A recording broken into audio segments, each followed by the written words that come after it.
A vida é bela, gente. A vida é bela. Eu tenho citado aqui um versículo que nem está no livro, mas o apóstolo Paulo, ele disse: eu aprendi a viver contente em toda e qualquer situação.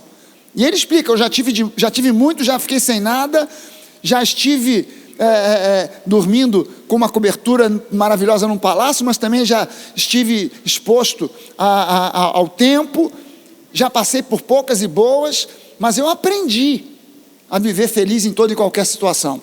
Então o que o apóstolo Paulo está dizendo para nós, ele não está dizendo assim: eu já nasci assim, esse é o meu temperamento, eu estou feliz em qualquer situação, estou com muito, estou com pouco, tem comida, não tem comida, eu estou feliz. Não, ele não disse isso. Ele disse: eu aprendi, foi um aprendizado. E ele não aprendeu isso antes de Jesus entrar na vida dele. Ele aprendeu isso a partir do momento em que Jesus entrou. Ele aprendeu a ter uma perspectiva diferente da vida. Ele aprendeu a enxergar a vida por outras lentes, não mais a lente que ele usava anteriormente, do natural, do humanismo, da filosofia. Não, ele começou a olhar agora com as lentes da nova aliança. E ele entendeu: eu estou assentado com Cristo em lugares celestiais, e é desse lugar que eu preciso enxergar a vida. Eu não posso enxergar a vida daqui de baixo olhando para cima. Eu tenho que estar enxergando a vida como quem está assentado do alto olhando para baixo. Então eu preciso olhar a vida da perspectiva do trono da graça, onde eu estou assentado com Cristo. E quando eu olho dessa perspectiva, eu vejo as promessas que existem na palavra, eu vejo que essas promessas deixaram de ser promessas, se tornaram agora a minha herança. Então eu olho para frente e eu vejo um futuro glorioso, eu vejo um futuro abençoado. Eu não estou olhando para o futuro de acordo com a minha genética. Então na minha família todo mundo morre de infarto, então meu futuro é esse.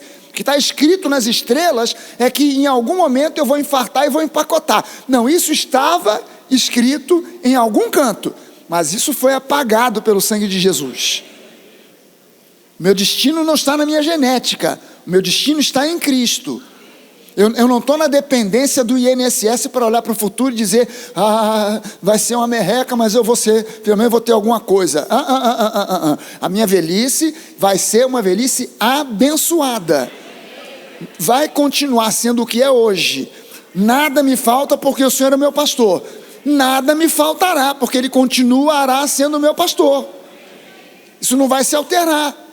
Então eu não estou olhando lá para frente, vendo: mas olha só tantas coisas, o envelhecimento, o celular, e vai acontecendo, a gente vai deteriorando, o cabelo vai ficando branco, a pele vai caindo e tal, e a gente vai encurvando, e quando a gente vê, a gente está todo cacarecado na cadeira de rodas. Eu não vou entrar nessa igreja em cadeira de rodas. Então eu estou olhando para frente e não estou vendo lá um alemão me esperando para me abraçar, o tal do Alzheimer. Não, ele não está mais lá. Se ele estava, foi removido. Foi removido. Por quê? Porque o meu futuro está em Cristo. Amém, gente? Seu futuro está nele. Você não é um qualquer. Você não é um mané qualquer que entrou por um acaso aí e você tem uma religião. O que você tem e está buscando aqui, na Nova, nós somos buscadores da verdade. Nós não somos cultivadores de uma religião.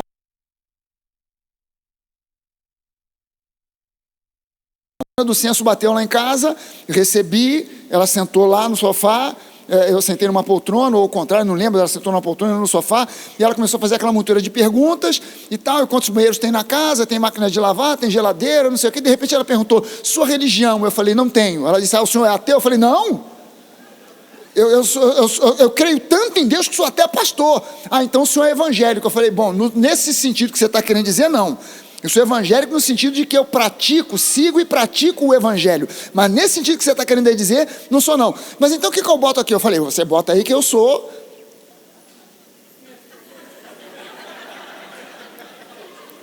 firme na rocha, cristão. Pode botar aí. Não, mas não tem. Aqui tem católico, evangélico, umbandista, não sei. Eu falei: não, eu sou cristão. Você pode botar aí. Mas não tem. Eu falei: então você bota o que você quiser, que a gente vai ficar numa conversa que não vai ter fim. Porque religião não salva.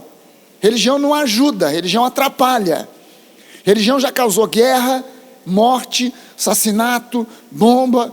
Não pense em Idade Média não, porque nos anos 60, você ia à Irlanda, e na Irlanda os católicos explodiam os evangélicos explodiam os católicos. Era guerra, de tiroteio, de bomba, porque religião mata, Cristo traz vida, e vida abundante.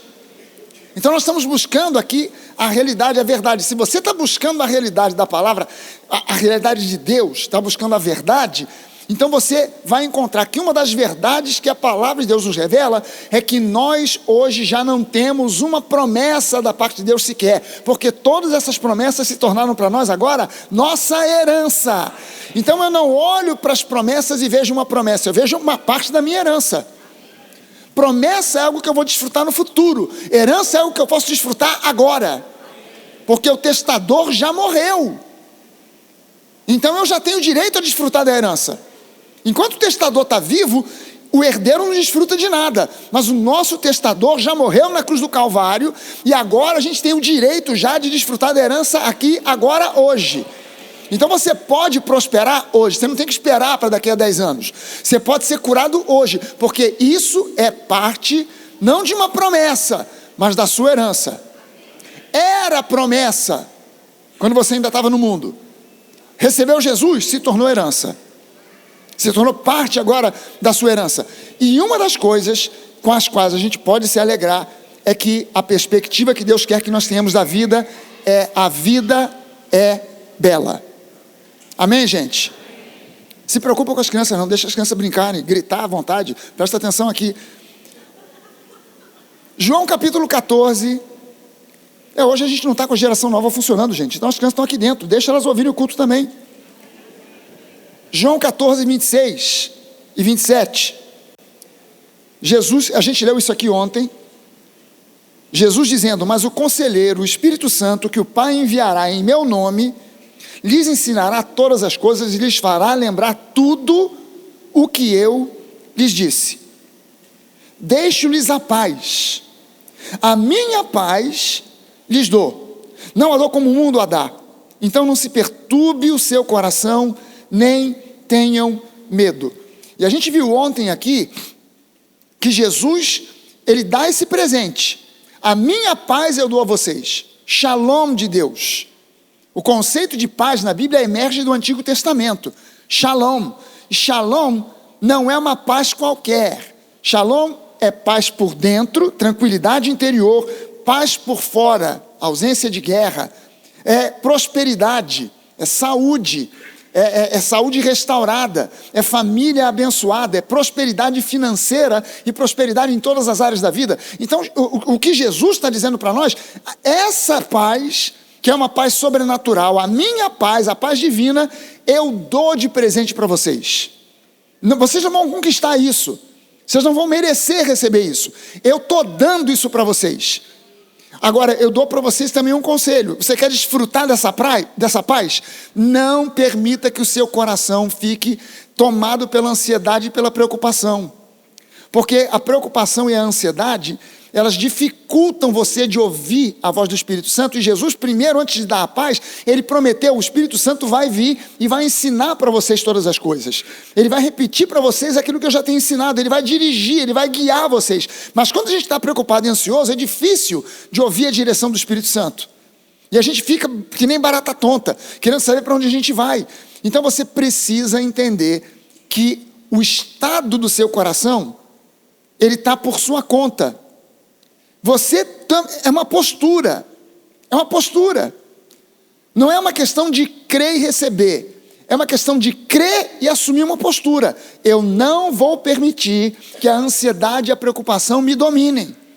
Você ficar ansioso e preocupado porque recebeu uma notícia, porque tem uma situação, o impacto inicial, isso é normal, você é de carne e osso, eu também. O problema é permanecer na ansiedade e na preocupação. Você precisa agir de forma imediata. Recebeu a notícia, viu a situação e aquilo te causa um impacto de ansiedade e de preocupação, você não pode esperar a semana que vem. Você tem que na hora começar a declarar: essa circunstância está no controle do meu Pai. Eu não vou permitir a ansiedade fazer morada no meu coração. Eu não vou permitir a preocupação ficar tirando o meu sono, o meu sossego, e eu ficar agora andando para lá e para cá, desgastando o tapete ou o chão da minha casa. Não, eu confio em Deus e eu lanço sobre Ele, sobre Jesus. A gente leu Pedro dando esse conselho para a igreja. Lancem sobre Ele toda a sua ansiedade. Lance sobre Ele toda a sua preocupação. Porque Ele tem cuidado de vocês. Ele tem cuidado de nós. Então a gente lança sobre Ele. É como um pacote que a gente pega e bota lá aos pés da cruz e deixa. O problema é que tem muita gente que no culto pega o pacote da preocupação, do problema, e bota aos pés da cruz.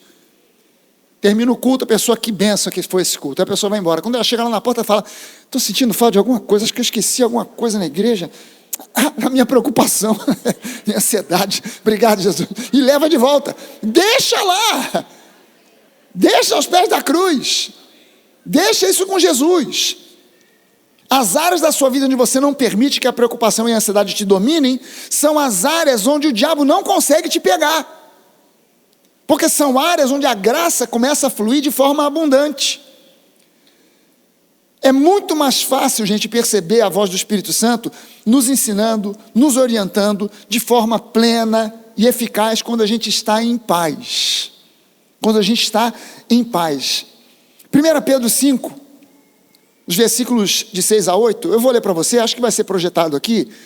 É uma versão diferente. Não é NVI, não é NAA, não é a revista corrigida, não é a revista atualizada, é a VF, a versão fragaliana. Eu me encarreguei de fazer uma versão aqui de 1 Pedro, no capítulo 5, os versículos de 6 a 8, e ficou assim, olha: se nos colocarmos humildemente sob as mãos poderosas de Deus, Ele nos exaltará em breve, e no tempo oportuno nos dará. Saiu um negócio ali meio esquisito, aquilo devia ser um acento agudo. Nos dará a vitória. Devemos então lançar sobre Ele todas as nossas ansiedades, preocupações, medos e estresse, pois Ele tem cuidado e está cuidando de nós.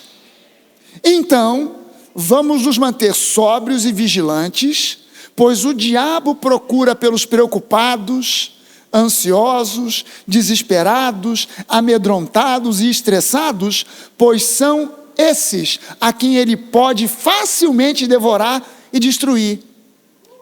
Então, quando você entende isso aqui, e você percebe a preocupação e a ansiedade chegando, que vão roubar de você a visão que a vida é bela, você precisa olhar de cara e dizer: Satanás, comigo não, aqui não, eu não aceito ficar andando em preocupação e ansiedade. Eu lanço tudo isso aos pés da cruz de Cristo. Amém, gente? O diabo não vai poder operar na vida de um cristão que anda em paz, nunca. Por isso a gente precisa aprender a colocar o inimigo no seu devido lugar e a aprender a dar o devido valor à obra de Jesus. Mateus capítulo 6, os versículos 25 a 34, essa passagem aqui tem um problema sério, tem um problema seríssimo. E o problema não é com Deus nem com a passagem, é conosco. É que as pessoas olham para essa passagem e pensam que isso aqui é meramente poesia. Aí leem isso, citam isso, sem crer, mas vendo assim uma coisa tão bacana, tão bonita, tão poética. Jesus não era poeta, gente. Jesus é o Salvador. E olha só, quando ele diz aqui: por isso eu digo a vocês, não se preocupem com a sua vida, quanto ao que irão comer ou beber, nem com o corpo, quanto ao que irão vestir. Não é a vida mais do que o alimento? E não é o corpo mais do que as roupas? Observem as aves dos céus. Não semeiam, não colhem, nem ajuntam em celeiros. No entanto, o Pai de vocês, ele não disse o Deus de vocês, ele colocou o Pai de vocês. O Pai de vocês, que está no céu, as sustenta. Será que vocês não valem muito mais do que as aves? Quem de vocês, por mais que se preocupe, pode acrescentar um côvado ao curso da sua vida? E por que se preocupam com o que vão vestir? Observem como crescem os lírios do campo. Eles não trabalham, nem fiam. Eu, porém, afirmo a vocês que nem Salomão, em toda a sua glória, se vestiu como qualquer deles. Ora, se Deus veste assim a erva do campo, que hoje existe e amanhã é lançada no forno, não fará muito mais por vocês, homens de pequena fé. Portanto, não se preocupem dizendo que comeremos, que beberemos, ou com o que nos vestiremos, porque os gentios é que procuram todas essas coisas. Os gentios, gente, é um termo que é usado no judaísmo. Gentio é qualquer pessoa que não é judeu. Então, o sujeito, independente da nacionalidade, se ele é de uma família judaica, ele pode ter nascido no Japão, no Brasil, em Marte, ele é judeu. E aquele que não é de descendência judaica é um gentio, seja ele japonês, brasileiro, americano. Mas o termo aqui é usado no sentido de alguém que não possui a aliança com o Deus vivo.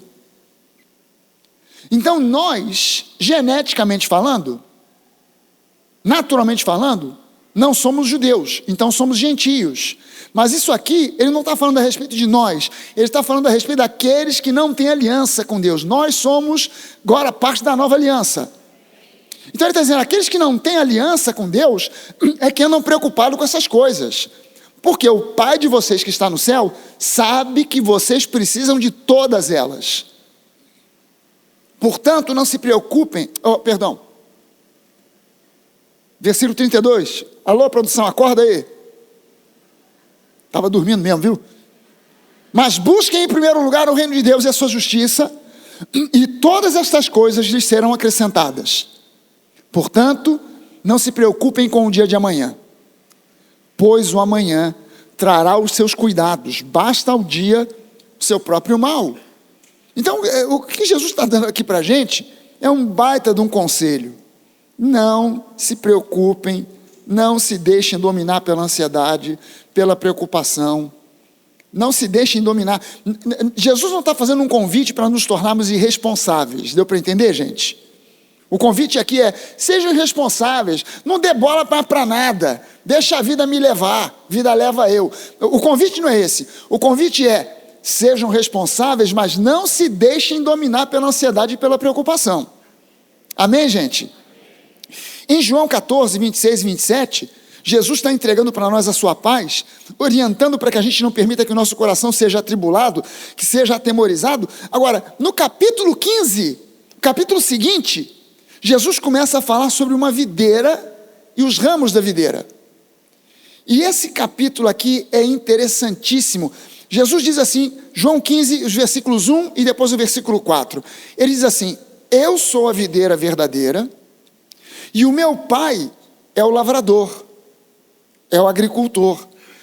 Permaneçam em mim e eu permanecerei em vocês. Como o ramo não pode produzir fruto de si mesmo se não permanecer na videira, assim vocês não podem dar fruto se não permanecerem em mim. Agora, para você que talvez pode ser, não sei que o pessoal da Nova sempre é um povo muito chique, então provavelmente já viajou para o sul, ou já foi à Itália, e já visitou um vinhedo, já visitou uma vinícola, e viu uma plantação de uma parreira. Mas eu quero mostrar para você a foto de uma parreira. Deixa eu ver se o pessoal consegue projetar aqui. Olha aqui, que coisa maravilhosa, coisa linda, olha só. Meu Deus do céu. Se você nunca teve numa dessas vinícolas lá do sul do Brasil, tire um dia para tirar umas férias e ir ao sul do Brasil para conhecer as vinícolas que tem lá, porque você vai ver cada plantação de uva linda, maravilhosa. É um lugar para você ficar assim, curtindo uma paz imensa.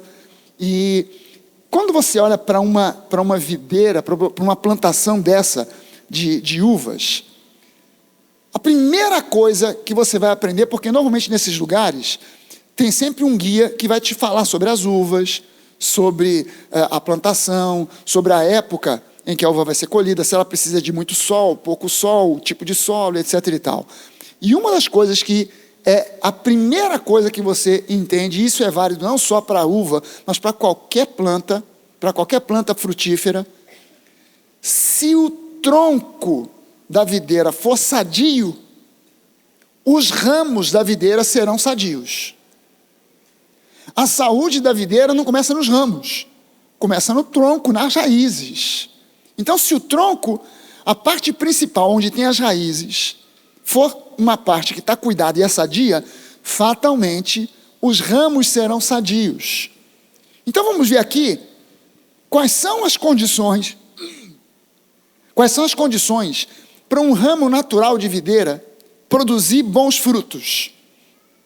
Porque se você lê esse texto todo do capítulo 15, Jesus falando sobre a videira, os ramos e os frutos, Jesus diz em primeiro lugar que é da vontade do Pai que nós produzamos muito fruto.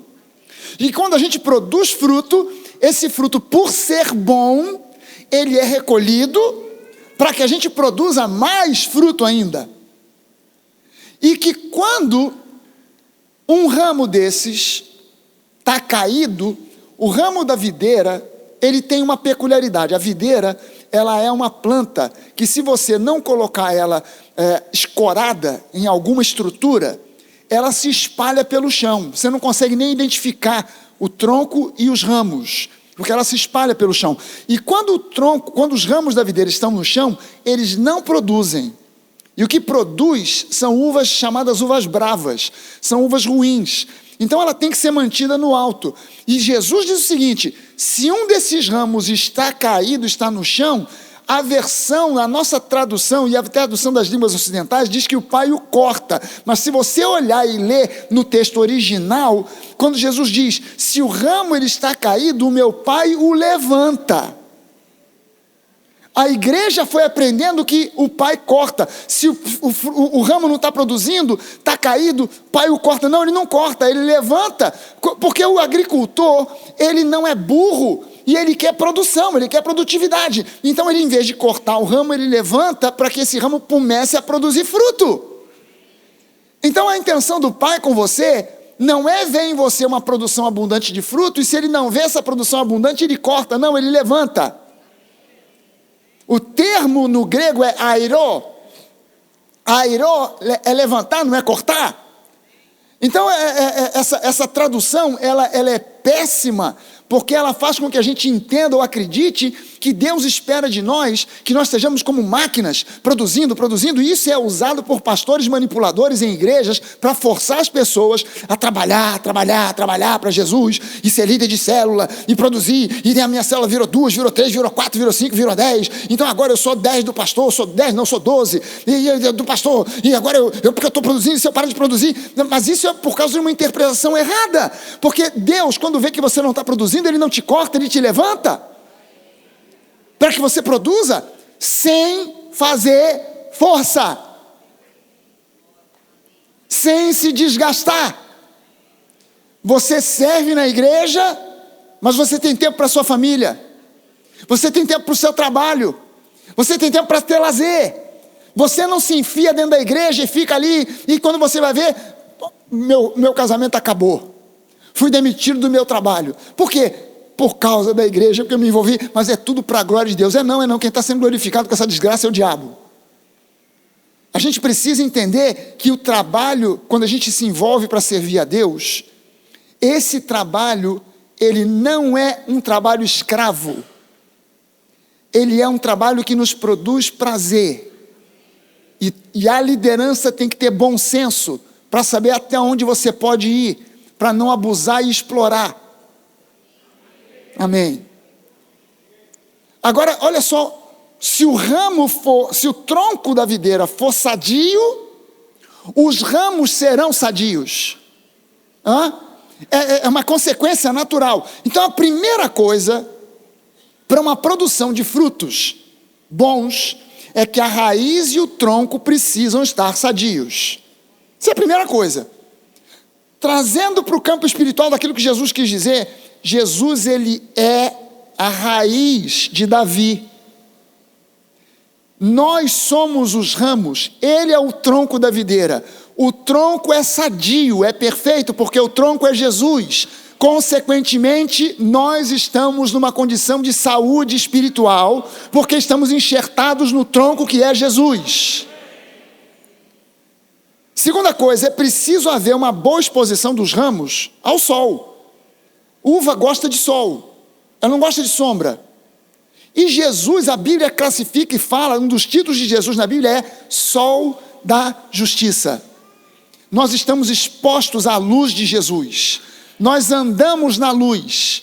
Eu quero que você entenda o seguinte: andar na luz, no critério que João fala, de andar na luz, não é um facho de luz que a gente persegue. Não sei se você já viu isso, mas eu posso comparar com uma outra coisa. Quando eu era criança, tinha um comunicador de televisão chamado Chacrinha. E tinha um programa de calouros do Chacrinha. E o programa de calouros, o Chacrinha, ele era um gênio. Ele era um gênio. Doido de pedra, mas um gênio. E ele fazia daquele programa de calouros uma grande brincadeira. Então tinham umas pessoas ali que vinham cantar, que não cantavam nada. E eu acho até que o pessoal convidava aquelas pessoas de propósito para o pessoal rir e zoar. E de vez em quando tinha aquele microfone que fica pendurado numa grua. E o camarada ia cantar com aquele, não era um microfone na mão, nem era um microfone sem fio, era um microfone na grua. E o camarada da grua resolvia sair andando com o microfone, e o cara ia atrás do microfone. E às vezes é um facho de luz. Eu já vi no Circo de Soleil um mágico, e ele era um mágico que ao mesmo tempo era um palhaço, e aquele facho de luz, tudo escuro, aquele facho de luz, e o facho de luz mudava e ele ia atrás. Andar na luz não é nós correndo atrás do facho de luz, é o facho de luz acompanhando onde a gente vai. Não é o microfone que tem alguém zoando, movendo o microfone para lá e para cá. É o microfone na sua mão, e você, para onde você vai, o microfone vai junto. Então, quando nós estamos expostos à luz, a igreja, eu já vi pastor pregando isso. Você é exposto à luz, os pecados todos ficam à mostra, e Deus vê tudo. Mas se a Bíblia diz que dos nossos pecados Ele não se lembra jamais, como é que a luz de Cristo vai expor uma coisa que Deus não vê? A luz de Cristo em nós faz com que a glória dele rebrilhe em nós. Não expõe o mal, expõe Cristo em nós. Então, aonde a gente vai, a luz de Cristo vai atrás. E nós estamos expostos ao sol da justiça. Terceira coisa, precisa ter chuva. Precisa ter chuva adequada. Não pode ser chuva de mais, nem pode ser chuva de menos. Tem que ser chuva numa medida certa. E nós estamos expostos à chuva do Espírito Santo todo dia. E Ele não faz chover nem de mais, nem de menos. O Espírito Santo não nos abandona, não tem chuva. Ou Ele vem de um jeito que a gente fica, que não consegue nem entender nada, sufocado. Não, Ele vem na medida certa. É chuva na medida certa. Nós estamos expostos à chuva do Espírito Santo. O sol da justiça, a chuva do Espírito. O sol da justiça, a chuva do Espírito. Nós estamos em equilíbrio com Deus. Por isso a gente pode produzir bons frutos. E fruto em abundância. Uma quarta coisa, tem que ter um solo fértil. Tem que ter um solo fértil. E nós estamos plantados no solo da graça. Não existe outro solo que preste para a produção de fruto para o reino. Só há um tipo de solo. Você sabia que a uva boa, a boa uva, não é produzida em qualquer solo? Sabia disso? Olha só que coisa interessante. A cultura do vinho é uma cultura fantástica. Quando você começa a estudar sobre uva, como é que produz, como é que não faz, você começa a entender umas coisas. Olha só que coisa fantástica. A uva, para ser boa, não basta ter semente boa. Ela tem que ser plantada num solo pobre, num solo ruim. Todo lugar onde tem uva boa é solo pedregoso, é solo arenoso, é solo pobre. Qualquer outra coisa que você plantar ali não vai dar. Se você plantar milho, você nunca vai ver milho plantado com uva. Você pode ter milho plantado com soja, você pode ter milho plantado com feijão, mas milho plantado com uva não dá, porque o milho precisa de um solo rico, a uva precisa de um solo pobre. Olha só que coisa interessante. Você é plantado num solo que não tem nutrientes. O nutriente, a raiz, ela vai buscar os nutrientes de uma forma que nenhuma outra raiz consegue fazer. Então a gente é alimentado não porque o nosso solo, é alimentado porque a nossa raiz busca o melhor do solo para nós. Nós estamos plantados num solo que é o solo da graça, e o que Jesus busca nesse solo para nos alimentar é favor imerecido. O que Ele busca ali são as nossas necessidades, é aquilo que a gente precisa. O solo não é um solo riquíssimo, mas é um solo que tem aquilo que a videira precisa, aquilo que o ramo precisa, aquilo que a uva precisa, aquilo que nós precisamos para viver uma vida abundante, para produzir fruto abundante. Quinta coisa, tem que ter uma videira escolhida, uma videira de primeira. Não adianta ter o solo adequado, ter sol, chuva, a região maravilhosa, o clima maravilhoso, e você planta ali uma videira de quinta categoria.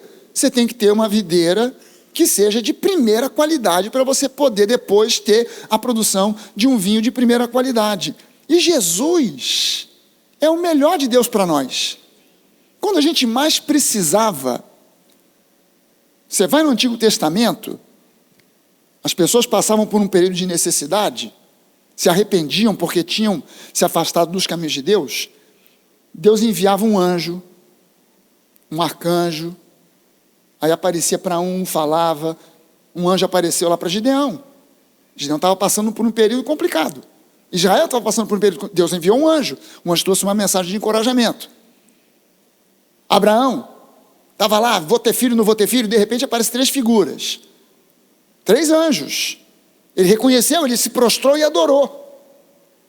De vez em quando Deus mandava um profeta, e o profeta falava em nome de Deus. Mas nós, no momento em que a gente mais precisava, Deus não mandou um anjo, não mandou um arcanjo, não mandou um querubim, não mandou um profeta, Ele mandou o seu próprio Filho. Ele mandou o melhor que Ele tinha para nós. Amém? O que eles receberam no Antigo Testamento era bom, mas nós recebemos o melhor.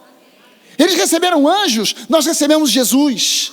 Eles receberam profetas, nós recebemos o profeta dos profetas. Essa é a videira escolhida de primeira. Jesus é a videira de primeira. E nós somos os ramos que estão implantados, enxertados nessa videira. Amém, gente?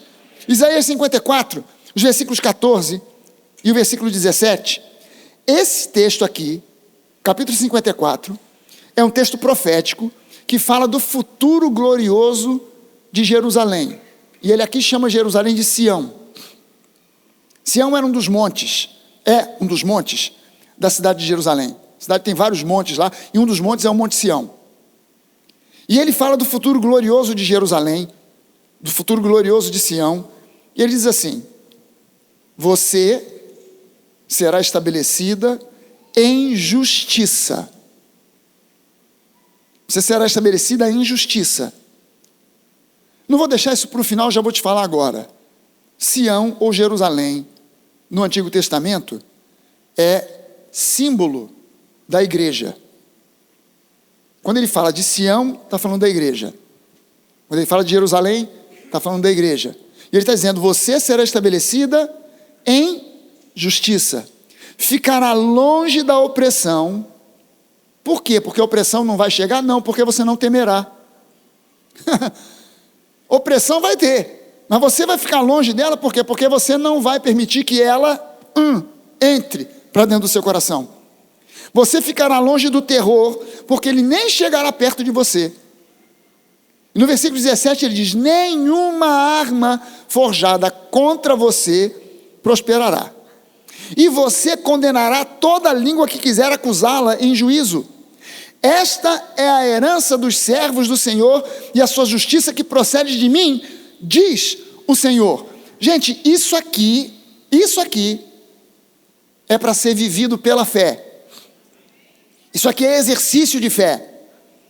Eu fui estabelecido, eu sou igreja, eu fui estabelecido em justiça, eu fui justificado por Jesus na cruz do Calvário. Aquele que não conheceu o pecado, Deus o fez pecado, para que nós, que éramos pecadores, fôssemos feitos justiça de Deus. Nós fomos estabelecidos em justiça. Nós somos justificados. Então agora eu posso e você pode exercitar fé para que a opressão, mesmo que venha, não entre, pelo temor. O temor é essa janela. O medo, a ansiedade, a preocupação é essa janela por onde a opressão entra. Então eu fecho essa porta, e quando Deus fecha a porta, ninguém abre. Quando Deus abre, ninguém fecha. Mas se eu me posiciono dizendo, eu não vou permitir que a opressão cause em mim algum tipo de preocupação ou ansiedade, Deus vai lá e tranca a porta, e o terror não entra. Ele bate a porta, ele se aproxima, ele manipula as circunstâncias. O diabo manipula as circunstâncias para deixar você preocupado, ansioso, mas você tem que se lembrar, eu estou estabelecido em justiça. Eu fui justificado, eu não tenho por que temer, porque o Senhor é o meu pastor, Ele cuida de mim. Amém. Não importa o que aconteceu ou deixou de acontecer, o Senhor está no controle da sua vida, da minha vida. Você está estabelecido em justiça, e isso é o que deve te dar segurança, afastar o medo, a opressão, o estresse. É isso aqui que faz com que você olhe para a sua vida e diga, a vida é bela. Pessoas passando pela mesma coisa que você, vão olhar para a vida e vão dizer, a vida é uma droga. Essa vida é uma porcaria. Mas você pode olhar por causa da obra que foi feita a seu favor, por causa de quem você é em Cristo, você pode olhar para o seu futuro e dizer, não, a vida é bela. A vida é boa, vale a pena ser vivida, porque Deus é conosco, Deus é comigo. Amém? Aleluia! Você pode dar um aleluia, glória a Deus, porque Ele é bom demais. Aleluia! Aleluia! Nenhuma arma forjada contra você vai prosperar. Doenças, problemas financeiros sem fim, fofocas. Isso aqui é a herança dos santos. Nenhuma arma vai ser forjada e prevalecer contra você. Isso é herança nossa. Procede não dos seus méritos, mas procede de Deus. Aleluia.